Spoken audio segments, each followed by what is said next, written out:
Hi guys, it's Wednesday and it's classic rock. Today I'm going to look at a couple of albums by Billy Joel.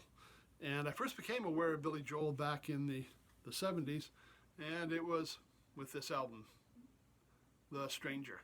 Now I can't find my actual album, so I'm using a CD sleeve because this one was good enough that I actually had it on album, 8-track, and on CD.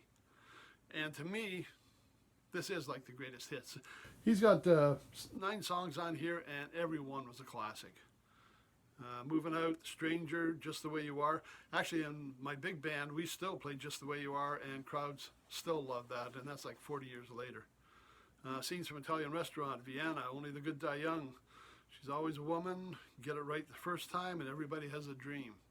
I know he had a couple albums out before this, but this was the one that, to me, was the real breakthrough. And it was such a great album because every song was a hit. There's no filler. Now, if you're new to Billy Joel, a good place to start would be his Greatest Hits album. And this is Greatest Hits Volume 1 and 2. So a lot of the older material and some of his newer material. For me, one of my favorite albums came out, actually we had Piano Man, then we had 52nd Street, which as a follow-up to Piano Man, for me it just didn't do it. It didn't have the songs that Piano Man had. It was like a sequel, you know, where the sequel just doesn't quite match up to the original. And I'm sure there's lots of people loved it. I just didn't find it as satisfying as what I did with Piano Man. Until the next album I came across, Glass Houses. And again, this was another one where there are no bad songs. Everything was great on here. You May Be Right, Sometimes a Fantasy, Don't Ask Me Why, Still Rock and Roll to Me. And I mean, You May Be Right and Still Rock and Roll, they get lots of airplay. I think one of them was, I'm going to say the theme song for the TV show Dave's World, and that could be You May Be Right. Song for Lena, Don't Want to Be Alone, Sleep on the Television On. You Were the One, Close to the Borderline, and Long Through the Night. Again, just an excellent album.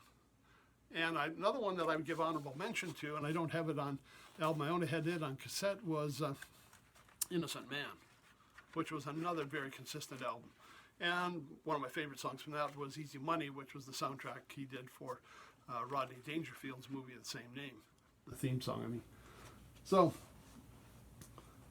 he's done a lot of albums since. I've had a few of them. I don't find any of them matched up to my 2 favorite, Piano Man, Glass Houses. If you're new to Billy Joel and haven't checked out some of his old material, these are 2 excellent ones to give a listen to really get an idea of what this guy was all about in the 70s and I suppose into the early 80s. Excellent albums, and we'll see you on Friday for our mix bag. This week it's going to be folk music. So we'll see you then. Everybody stay home, stay safe, and we'll talk to you on Friday.